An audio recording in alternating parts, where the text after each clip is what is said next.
Congress MLA Jeevan Reddy KCR నెల రోజుల పాలనపై అసంతృప్తి వ్యక్తం చేశారు. ఇన్ని రోజులు గడిచినా కేసీఆర్ ప్రభుత్వానికి సరైన విధానం అంటూ లేకుండా పోయిందని ఆయన పేర్కొన్నారు. జరుగుతుందని చెప్పడం అంతా బాగానే ఉన్నది, కానీ కార్యక్రమాల అమలుకు వచ్చే వరకు ఏదైతున్నదో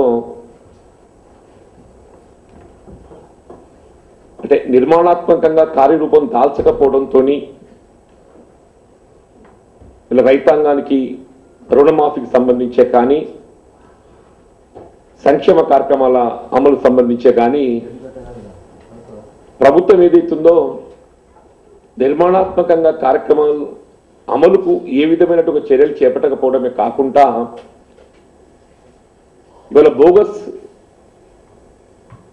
కార్డులు అనే నెపంతో రేషన్ కార్డుల ఏరువేత కార్యక్రమాన్ని చేపట్టడం నిర్వేద వర్గాల్లో ఆందోళన కలిగిస్తుంది. అంటే ముఖ్యమంత్రి గారికి సూచనలు ఎవరు ఇస్తుండ్రో ఏంటో నాకు తెలియడం లేదు, కానీ 84 లక్షల కుటుంబాలు ఉన్నాయి, 1,07,00,000 కార్డులు అమల్లో ఉన్నాయని చెప్తున్నారు. అంటే మీరు 84 లక్షల కుటుంబాలు అనేది ఏ ప్రాతిపదికన మీరు నిర్ణయానికి వచ్చారు? కుటుంబం అని అంటే మీరు గృహాలను లెక్క తీసుకుంటే 84 లక్షల కుటుంబాలు ఉండొచ్చు, కానీ ఒక్కొక్క ఇంట్లో 3 కుటుంబాలు ఉంటాయి.